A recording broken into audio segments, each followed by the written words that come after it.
बिस्मिल्लाहिर्रहमानिर्रहीम। अस्सलाम वालेकुम। टाकर 7 के साथ मैं हूँ एतजाज़ नकी और मेरे साथ मौजूद हैं सजाद तरीन साहब। नाज़रीन, सबसे पहले तो जिक्र करेंगे, वज़ीर आज़म ने एक वीडियो पैगाम जारी किया है 27 मार्च को जो वो जलसा करने जा रहे हैं, उस हवाले से उन्होंने आवाम को एक आम पैगाम दिया है, उस पर हम बात करेंगे। इसके साथ साथ सुप्रीम कोर्ट में चूँकि हुकूमत है और वो आइन के आर्टिकल 63A की तशरीह के हवाले से उन्होंने दरख्वास्त की हुई है, आज उसमें भी कुछ अपडेट सामने आई हैं। उन्होंने सूबाई हुकूमतों और उनके अटॉर्नीज़ को जो है ये बाकायदा तौर पर कहा है कि वो भी आकर अपना जवाब जमा करवाएं। और इसके साथ साथ वहाँ पे गुफ्तगू की है फवाद चौधरी साहब ने, हमाद अजहर साहब ने, इसके अलावा शहबाज गिल ने गुफ्तगू की है। और ना सिर्फ अपोजिशन पर बल्कि जो सुप्रीम कोर्ट बार है उस हवाले से भी उन्होंने कमेंट किया है, तो इसको भी शामिल गुफ्तगू करेंगे। मरियम औरंगज़ेब साहबा ने गुफ्तगू की है वहाँ पर। बिलावल भुट्टो जरदारी साहब के हवाले से भी चूँकि पहले हम शामिल कर चुके हैं और उनके जो बयानात जो सामने आए, उसके बाद मरियम औरंगज़ेब का ये बयान भी सामने आ रहा है। उस पर शेख रशीद साहब ने, क्योंकि गुज़िश्ता रोज़ बिलावल भुट्टो जरदारी साहब ने बात की थी, आज शेख रशीद साहब ने उसको भी रिस्पॉन्ड किया है और फिर जो जलसा होने जा रहा है उसकी सिक्योरिटी के हवाले से भी बतौर वज़ीर दाखिला उन्होंने बात की है, इस पर भी बात करेंगे। और इसके साथ साथ जो अहम पेशरफ सामने आई है वो है अपोजिशन के साथ मिली है MQM, बिलखसूस पाकिस्तान पीपल्स पार्टी के साथ।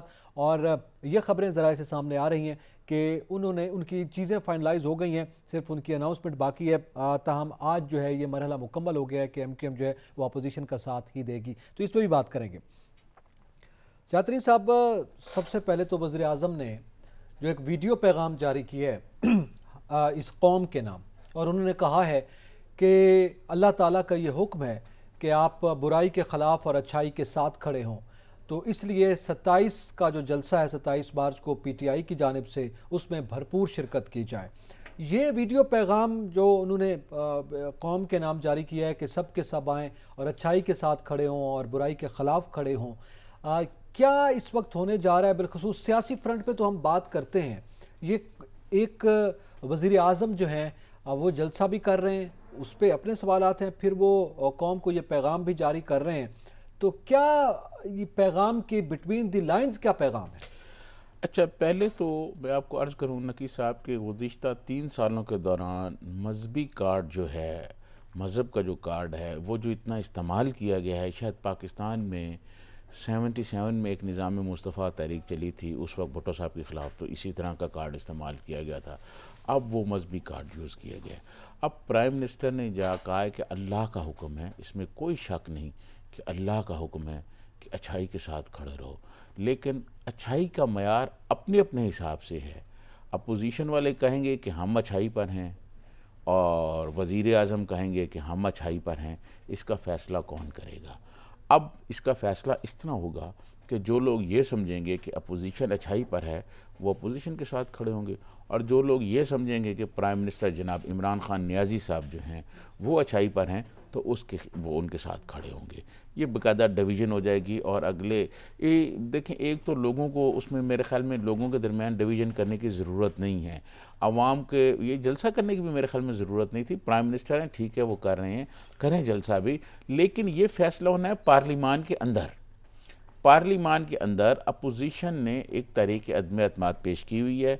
वो तहरीक अदम एतमाद जो है उन्होंने आइन और कानून के मुताबिक पेश की है। उनको ये आइन पाकिस्तान का जो आइन है वो उनको हक़ देता है कि वो वज़ीर आज़म के ख़िलाफ़ किसी भी वक्त अदम एतमाद पेश कर दें। वो कर दी गई। अब होना तो ये चाहे सारे वज़रा, सारे मुशीर, ये फ़ौज ज़फ़र मौज जो वज़ीरों की है, ये लाइन में लगे हुए थे जब तहरीक में बात नहीं आई थी कि जी आप आज लें, हम कल वोटिंग करा देंगे, हम आज लें कल वोटिंग करा देंगे। सुना था ना आपने? अब अपोजिशन ले आई है, तो अब आप ताख़ीरी हरबे क्यों इस्तेमाल कर रहे हैं? अच्छा, ये ताख़ीरी हरबे तो हम ये करते हैं, ये जो नेकी और बदी की बात की जा रही है, आपने बड़ी ज़बरदस्त बात की है कि ये आप अम्र बिल मारूफ और नही अनिल मुनकर की बात कर रहे हैं या मुनकर की, लेकिन सवाल ये है कि इसका मेयार क्या है? यकीनी तौर पर जब आप इन दोनों अहकामात की बात करें, अल्लाह के इस हुक्म की बात करें, तो इसका मेयार भी अल्लाह ने तय किया है। लेकिन इन मौजूदा सियासी कन्फ्यूजन में, इस कश बकश में, आप ये कह रहे हैं कि अवाम को, ये वीडियो पैगाम में आप ये कह रहे हैं कि अगर आप निकल आएंगे तो आप बुनियादी तौर पर ये तय करेंगे कि आप बुराई के साथ नहीं खड़े, आप अच्छाई के साथ खड़े हैं। और उसकी वजह वज़ीर आज़म बार बार उनकी हुकूमती तमाम अराकीन कहते हैं कि वो लोटे जो हैं और जिस किस्म की हॉर्स ट्रेडिंग हो रही है, वो पैसे लेकर गए हैं, तो ये भी करप्शन है, तो करप्शन के खिलाफ आ रहे हैं। अच्छा देखिए, बिल्कुल ठीक है।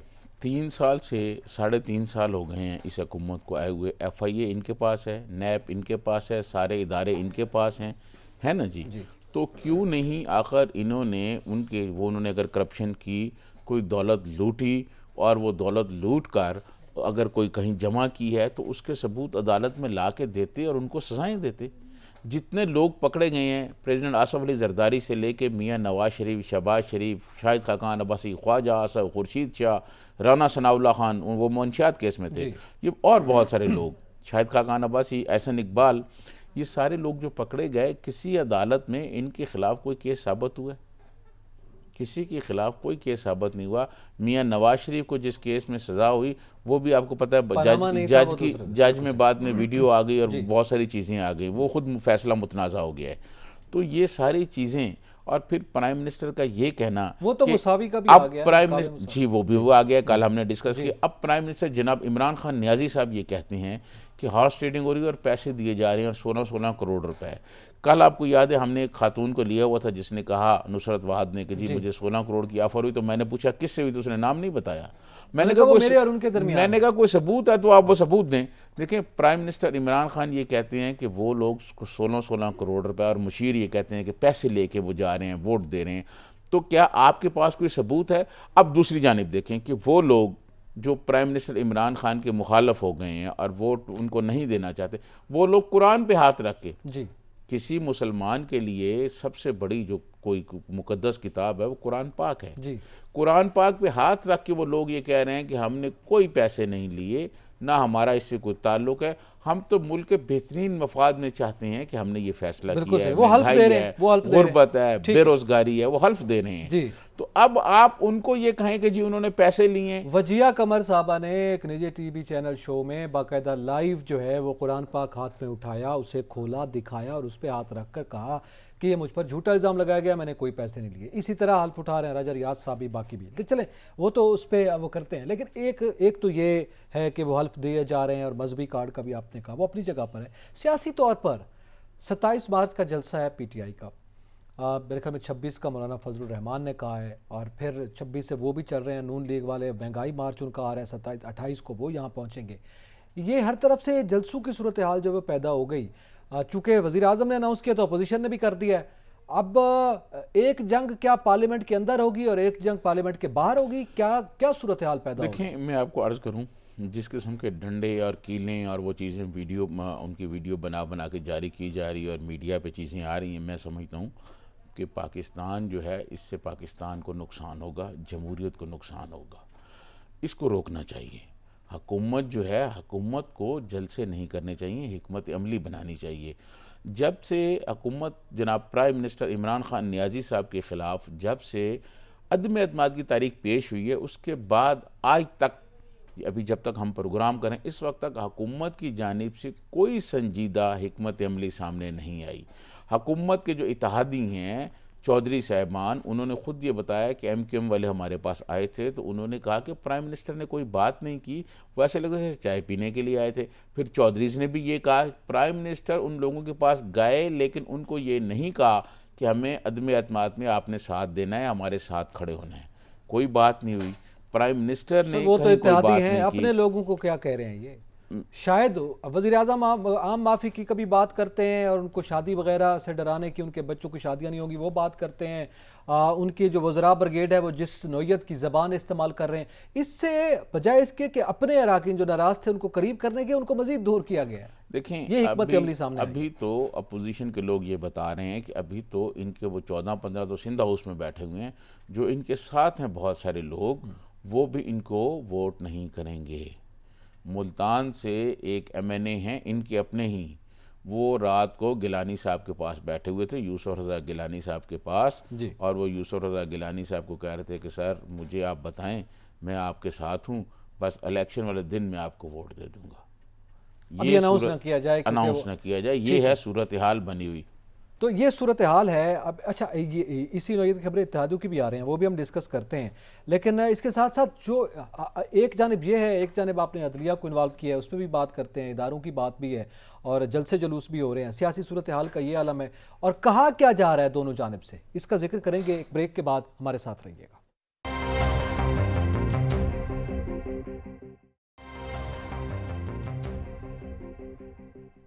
वेलकम बैक नाजरीन। हम जिक्र कर रहे हैं मौजूदा सियासी सूरत हाल में जलसों की बात हो रही है, और आपके इल्म में है कि मौलाना फजलुर रहमान के जो कारकुनान हैं उनके जलसे तो हैदराबाद से भी रवाना है, मुख्तलिफ इलाकों से। इसी तरह दीगर जलसों की ये बात हो रही है।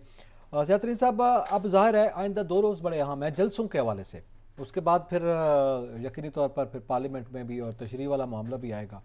ये जो इस वक्त काफ़िले मुख्तलिफ सतह पर रवाना है, मुख्तलिफ सियासी जमातों, मतलब पहले मौलाना साहब कर रहे हैं, 26 को वो कर रहे हैं, 28 का उन्होंने नून लीग ने रख लिया, 27 को पीटीआई का जलसा है, उसकी जगह के इंतजामात और बाकी मामलात भी हैं। तो जब कारकुनान एक शहर में या रास्ते में कहीं इकट्ठे होते हैं या आमना सामना होता है, तो कारकुनान तो बड़े जोशीले होते हैं। तो इस सूरत हाल को कंट्रोल करना भी तो ज़ाहिर है हुकूमत की जिम्मेदारी है, जिसने खुद ये जलसे रखे हैं। अच्छा देखें, आज मैंने ज़िलाई इंतज़ामिया के एक बहुत ज़िम्मेदार अफसर से बात की इस हवाले से कि ये जब दोनों लोग आ जाएंगे तो इनको कैसे आप हैंडल करेंगे। उन्होंने कहा जी मैं कुछ नहीं कर सकता, मैंने तो ये तजवीज़ दी थी कि ये नहीं हो सकेगी, हैंडल नहीं हो सकेंगे इस्लामाबाद से। इस्लामाबाद में पुलिस और जो इजाफी नफरी है वो भी मंगा लें तो एक धरना हम हैंडल नहीं कर सकते। तो अगर इस तरह के 2 धरने आ जाएँ, 2 मुख्तलिफ लोग पार्टियों के लोग आ जाएँ और जो नज़रियाती तौर पे भी एक दूसरे के मुखालफ हों, उनको संभालना मुश्किल है। सही। अब फिर जैसे कराची से मौलाना की बहुत बड़ी तादाद है वहाँ पर उनके चाहने वालों की, वहाँ से पूरे सिंध से, केपी से इमरान खान साहब का भी केपी में बहुत वोट है, वो पॉपुलर है वहाँ पर, उनका भी पंजाब में नून लीग है वो भी। तो ये जब सारे लोग सड़कों पे आगे पीछे निकलेंगे तो किसी वक्त किसी भी जगह कारकुन जो हैं उनके दरमियान मतभेड़ हो सकती है, और ये मतलब एक ख़तरनाक सूरत हाल पैदा हो सकती है। इसको रोकना चाहिए सियासी कायदीन को। ये जो शेख रशीद साहब कह रहे हैं कि मैंने 12,000 सिक्योरिटी एहलकार तैनात है, वो तो इस्लामाबाद में 12,000 आपने कर दिए हैं। ये जो रास्तों में निकल रहे हैं और आगे पीछे ये काफिले रवाना है, तो ये तो मेरे ख्याल में हर शहर में आपको सिक्योरिटी अलर्ट रखनी पड़ेगी। जनाब शेख रशीद साहब की आप बड़ी अच्छी बात करते हैं। शेख रशीद साहब की आपने उस वक्त परफॉर्मेंस देखी थी जब एक मजहबी जमात का जो है वो धरना शुरू हुआ था और उनका मार्च शुरू हुआ था। उस वक्त 2 दिन पहले वो क्या कह रहे थे और 2 दिन बाद फिर वो कह रहे थे मुझे तो पता नहीं अभी क्या मुआहदा हुआ है क्या मुआहदा नहीं हुआ, वो मसरूफ उसमें थे ही अब भी नहीं। वो कह रहे हैं कि किसी ने वो ऐसी बदनज़मी की तो कुचल के रख दूंगा। आज भी उनकी ये स्टेटमेंट आई है, कुचल के रखने वाले उनकी स्टेटमेंट। पॉलिटिकल कारकुनों को तो ये कुचल के रखना चाहते हैं। तो उस वक्त जब एक मजहबी तंजीम आ रही थी उस वक्त भी तो इन्होंने ऐसे ही कहा था, फिर क्या हुआ वो सारा कुछ। मैं ये समझता जो मजहबी तंजीम के वक्त जो जुमले कहे थे और उसके बाद आखिर में कहा था मुझे पता नहीं है कि मुआहदा कहाँ हुआ और किसके साथ हुआ। अब वही शेख रशीद साहब जुमले तो वही हैं। अब भी वो कह रहे हैं कि इनको जी गैर मुल्की और फंडिंग और इस किस्म के इल्ज़ामात अपोजिशन पर भी वो लगा रहे हैं, जैसे उस वक्त इल्ज़ामात लगाए थे कि वो इंडियन फंडिंग से आ रहे हैं। शेख रशीद साहब जो हैं वो इल्ज़ामात लगाते हैं। हालांकि शेख रशीद साहब को बतौर वज़ीर दाखिला ये कोशिश करनी चाहिए थी कि ये इनका आगे पीछे जलसे और धरने नहीं होने चाहिए, दोनों पार्टियों के अलग-अलग होने चाहिए।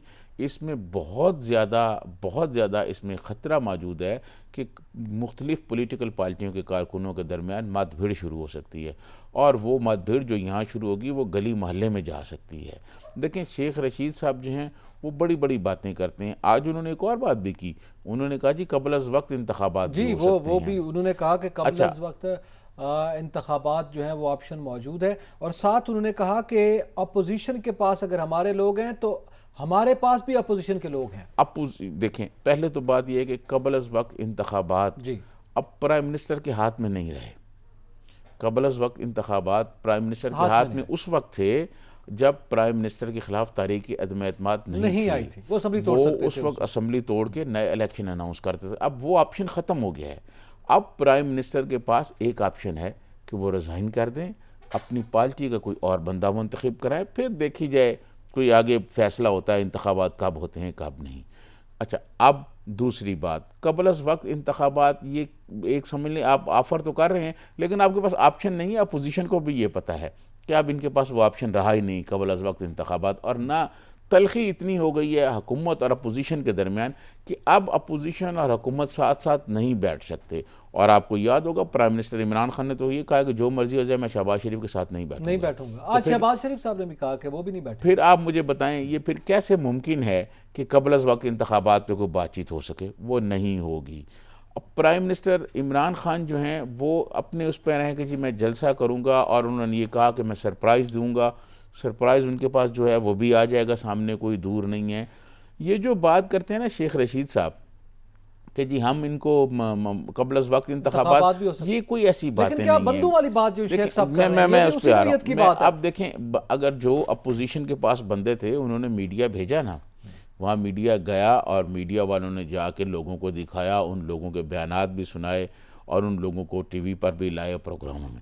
अगर हुकूमत के पास अपोजिशन के कुछ 10, 20, 30 लोग हैं तो हुकूमत भी उनको ले आए मंजर आम पर कि जी ये लोग तो हमारे साथ हैं। ये जो तासुर बना हुआ है कि अदम एतमाद तो हो गया है नंबर के हिसाब से, जिस तरह से उनके लोग सामने आ रहे हैं और दावे किए जा रहे हैं, तो एक लिहाज से सिर्फ प्रोसेस बाकी है ना, रस्मी कार्रवाई तो उसका जवाब फिर इनको भी देना चाहिए। जवाब दें। आप बताएं ना जी कहाँ है अपने नंबर? इनके पास कोई नंबर नहीं है। और ये मैंने एक वफाकी वज़ीर से ये बात पूछी गुज़िश्ता रात, जब हम यहाँ से प्रोग्राम करके गए तो एक वज़ीर साहब ने मुझे खुद ही बुलाया, और मैंने आपको पहले भी कहा है कि ये पीटीआई में 3 साल में, 3.5 साल में पहली दफ़ा हुआ है कि मिनिस्टर साहबान अब खुद फ़ोन करके जर्नलिस्टों को बुलाते हैं और उनको अपने कहानियाँ सुनाते हैं। सही। वो मैं भी था, 2-4 और लोग भी थे।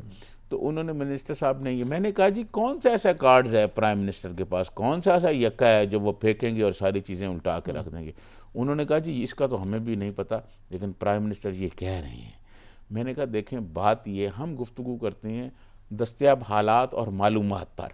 दस्तयाब हालात और मालूमात तो ये बता रहे हैं कि आपके अपने 13-14 लोग जो हैं वो अलहदा होकर सिंध हाउस में जाके बैठे हुए हैं, ठीक है। और आपके वज़रा ये कहते थे कि जी आप कल लें अदम एतमाद, तो हम कल जो है ना वोटिंग करा देंगे और पता चल जाएगा। अब आप ताख़ीरी हरबे, तो वो वज़ीर से मौसूफ़ ये फरमा रहे थे कि आप देखिएगा कि ये लोग जब यहाँ आएंगे और यहाँ जब जलसा होगा, एक बहुत बड़ा जलसा होगा, तो तारीख का अजीम तरीन जलसा, जैसे शेख साहब ने कहा। उसके बाद जो ताकतवर हल्के हैं उनको भी पता चल जाएगा कि कौन पॉपुलर है, और फिर अदम एतमाद भी नाकाम हो जाएगी। ये जो बात सुनाई मैंने उस वज़ीर साहब को कहा, मैंने कहा बात यह है मोहतरम, ये तो कोई ख्वाबों की दुनिया में आप रहते हैं, इसका हकीकत से कोई ताल्लुक़ नहीं है। प्राइम मिनिस्टर के पाँव से कारपेट खींचा जा रहा है और वो मतलब कह रहे हैं कि नहीं जी मैं अभी आपको ये करके दिखाऊंगा, और या मैं लिख लें कि अदम एतमाद नाकाम होगी। अदम एतमाद नाकाम कैसे होगी उसका कोई आप हिकमत अमली तो बताएं कि जनाब ये हिकमत अमली हमारे पास है क्या? जलसे जुलूस, आप मुझे बताएं, जलसे जुलूस करने से अगर कोई हुकूमतें ख़त्म होती तो मोहतरमा मरियम नवाज़ साहिबा ने बड़े बड़े जलसे किए, ठीक है। फिर हम पीछे चले जाते हैं, 10 अप्रैल 1986 को मोहतरमा बेनज़ीर भुट्टो ने एक बहुत बड़ा जलसा किया था लाहौर में, और मैं समझता हूँ पाकिस्तान की तारीख़ में इतना बड़ा जलसा कभी नहीं हुआ, कहीं नहीं मैंने देखे इतने लोग जितने वहाँ पर मौजूद थे लोग, ठीक है जी। वो क्या उस जलसे से कोई ज़िया-उल हक की गवर्नमेंट गिर गई थी? ज़िया-उल हक तो फिर त्यारा उनका गया, आग लग गई और वो उसमें चले बिल्कुल गए। जलसों से नहीं होता, तो आप कहते हैं। आप जितने मर्जी, सवाल है जो इस जलसों में जो खतरा है वो ये है कि मतभेड़ ना हो जाए, और मतभेड़ होने के बाद ऐसा ना हो कि फिर जो है वो जो जुमला मैं कहता हूँ कि फिर ना चांद रहे न तारे रहें। तो क्या वज़ीर आज़म यही चाहते हैं, ना खेलेंगे ना खेलने देंगे? देखिए फिर अब का पता, अब अगर आप आइन को भी साइड पे रखें, आइनी कानूनी बात और फिर इंटरप्रिटेशन वो अपनी जगह पर है, ये उसके बाद तुरब का पता तो यही बचता है ना। देखें बात यह है दस्तयाब हालात मालूमात और उसको देखा जाए। आप ठीक कह रहे हैं, यही वो सवाल है जो मैंने एक वज़ीर मौसूफ से भी किया।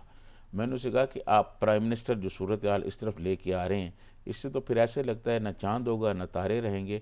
तो उन्होंने यही कहा, उन्होंने कहा जी जो भी हो जाए हमें इससे कोई एतराज़ नहीं, हमने तो 3.5 पौने 4 साल गुजार लिए हैं, बस ठीक है, फिर जो होगा देखा जाएगा और फिर हम इनके साथ मुकाबला करेंगे और फिर जमहूरियत को जो होता है वो होने दें। तो अगर ऐसी आप सोच रखेंगे तो मैं समझता हूँ कि ये बहुत नुकसानदेह है, ऐसा नहीं होना चाहिए। हुकूमत अपनी हिकमत अमली बनाए। हुकूमत के पास लोगों को देने के लिए बहुत कुछ है, अच्छा, अब बहुत सी हुकूमत हिकमत अमली हैं, हुकूमत वो के हिकमत पास अमली नहीं, वो बनाए तो वो और करप्शन तो अपने नहीं वोट करना, पूरे करें। नहीं वो करप्शन तो नहीं करना चाहते ना। नहीं, अब करप्शन नहीं जी, करप्शन क्या, आप परफॉर्मेंस आपकी इतनी अच्छी होनी चाहिए थी कि लोग कहते कि इनसे ज़्यादा परफॉर्मेंस कोई और कर ही नहीं सकता। वो कहते हैं वो पैसे बिकने बकने वाले, जैसे शेख साहब ने आज बड़ा वाज़ेह अल्फाज में ये बात की है।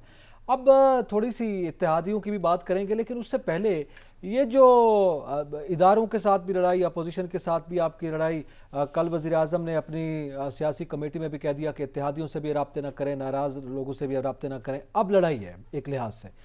अब ये बात की जा रही है कि जनाब सुप्रीम कोर्ट बार जो है उस पर भी हमें तहफ़्फ़ुज़ात हैं। फवाद चौधरी साहब ने आज ये बात की है, क्योंकि वो सुप्रीम कोर्ट बार की भी ज़ाहिर है अपनी एक स्टेटमेंट। अब वो तो ज़ाहिर है जो कानून मौजूद है उस हवाले से वो बात कर रहे हैं ना। अच्छा देखें, सुप्रीम कोर्ट बार जो है वो एक एप्लीकेशन लेके गए हैं सुप्रीम कोर्ट में सबसे पहले, ठीक है, और उन्होंने यही कहा कि जनाब ये जो चीज़ें यहाँ हो रही हैं ये किस तरह होंगी। उसके बाद हुकूमत गई वहाँ, तो उन्होंने जलसे के हवाले से बात की, फिर हुकूमत गई कि जी आइन के आर्टिकल की ज़रा तशरीह कर दी जाए कि इस वोट की क्या हैसियत होगी। आज बहुत वाज़ेह जो है रिमार्क्स आए हैं चीफ जस्टिस पाकिस्तान जनाब उमर अता बंदयाल साहब, उन्होंने ये कहा कि जनाब वोट तो होगा, वोट किसी को नहीं रोका जा सकता, पाकिस्तान का आइन आपको वोट डालने का हक देता है, वोट होगा, गिनती होगी, उसके बाद फिर लेकिन अभी कोर्ट भी फैसला अपना नहीं आया, फैसला रिमार्क्स करेगी। हैं ये, ज़ाहिर है नहीं, फैसला भी नहीं मैं होगा। खैर ये उन्होंने सिर्फ करूँगा तशरीह कि करनी है, उन्होंने कोई कहा फैसला कि नहीं ये है। बिल्कुल ठीक देखें है सुप्रीम कोर्ट ऑफ पाकिस्तान जो है जी, वो किस आइन की किसी भी आर्टिकल की तशरीह कर सकती है, जी। उसमें तरमीम नहीं कर सकती, नहीं कर सकती, और ये तरमीम कोई इदारा नहीं कर सकता सिवाय पार्लिमान के। पार्लिमान जो है वो आइन में तरमीम कर सकता है और ये हक सिर्फ पार्लिमान के पास। ठीक है। और ये तशरीह में मेरे ख्याल में कोई इस किस्म की कंसेशन चाह रहे थे, वो भी मुश्किल दिखाई दे रही है। इस बारे से मजीद भी गुफ्तगू करेंगे, मौजूदा सियासी हालात और फिर जो इस वक्त खित्ते में हमारी सिचुएशन है उसका भी जिक्र करेंगे। ब्रेक के बाद हमारे साथ रहिएगा।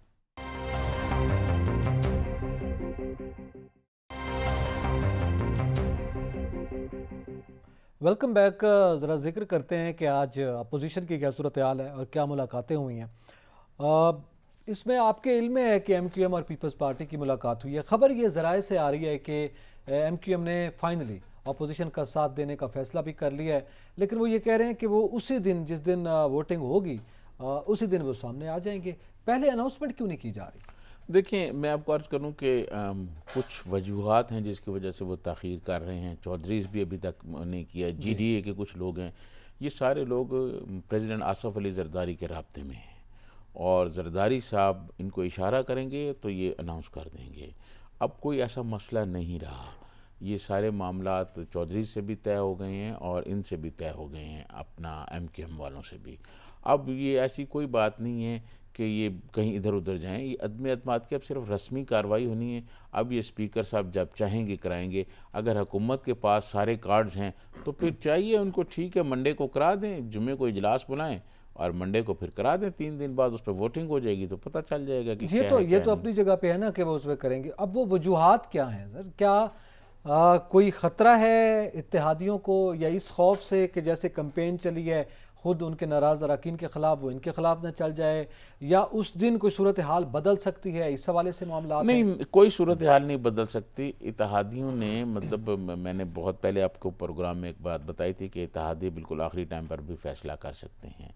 चीज़ें सारी तय हो गई हैं, अब वो अपने मामलात देख रहे हैं, ठीक है, क्योंकि अब उनको ये पता है कि चौधरीज़ को अगर चीफ मिनिस्ट्री दे सकती है तो अपोजिशन दे सकती है ना, और MQM सिंध में है, उसको अगर कुछ मिल सकता है, उसको अगर कुछ मिल सकता है तो पीपल्स पार्टी से मिल सकता है, हुकूमत से तो कुछ नहीं मिला। अच्छा, ये अब सवाल है, ये सवाल है। 4 साल में उनके जो ऑफिस वो कहते रहे हैं बेचारे खोल दिए जाएं, हुकूमत ने तो वो नहीं खोले। मेरा MQM के हवाले से यही सवाल है, इसकी क्या वजह है? आपको याद होगा पीपल्स पार्टी की जब वफाक में भी गवर्नमेंट थी, सिंध में भी, तो हम रोज़ हर तीसरे चौथे महीने MQM की जानिब से ये स्टेटमेंट सामने आती थी कि आज छोड़कर जा रहे हैं और आज छोड़कर जा रहे हैं, फिर कभी जा रहे थे कभी नहीं जा रहे थे, जा रहे हैं और आ रहे हैं। आपके इल्म में ये तकरीबन हर दूसरे तीसरे महीने ये खबर आ रही होती थी और MQM का इस हवाले से बड़ा गुफ्तगू भी होती रही, बड़ा तफन्नुन भी किया जाता रहा। अब सूरत हाल क्या है कि 3.5 साल MQM आके कह रही है हमने पहले दिन जो मुतालबात की फहरिस्त PTI को दी थी, उस पर एक में भी अमल दरामद नहीं हुआ।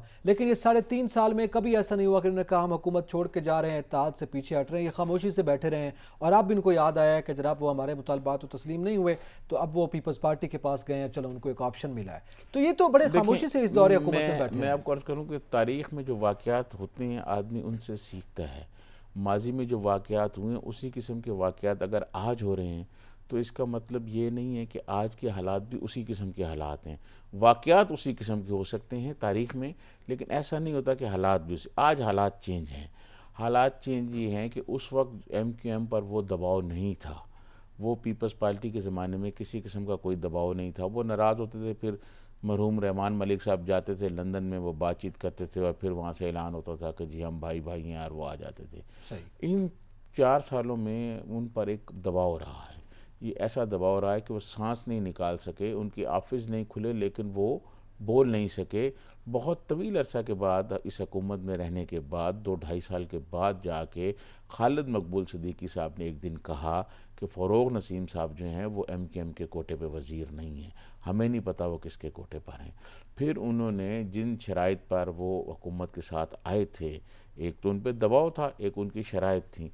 उन शराइत में जो उन्होंने मुतालबात रखे थे, मौजूदा हुकूमत उनका कोई मुतालबा उन्होंने पूरा नहीं किया।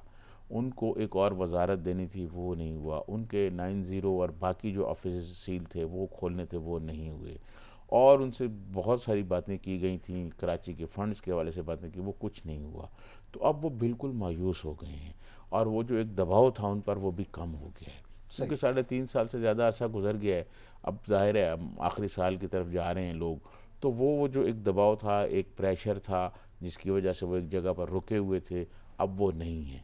ना होने की वजह से फिर जो है उन्होंने अपना एक फ़ैसला किया है, और अब वो अपोजिशन के साथ जा रहे हैं। और मेरा ख़्याल में वो अपोजिशन के साथ जा रहे हैं, वो आने वाले दिनों में अपना बाकायदा ऐलान हो जाएगा। अब ऐलान हो ना हो, कुछ देर अगर नहीं होता वो अलग मामला है, लेकिन हुकूमती इत्तेहादी हुकूमत के साथ नहीं है। खुद हुकूमत के एक बहुत ज़िम्मेदार मिनिस्टर ने मुझे ये बात कही, जो सियासी कमेटी में भी हैं, बहुत अहम ओहदे पर हैं, बहुत अहम वजारत है उनके पास। उन्होंने मुझे कहा कि सियासी कमेटी में प्राइम मिनिस्टर इमरान खान को ये कहा गया है कि जी इत्तेहादी हमारे साथ नहीं है।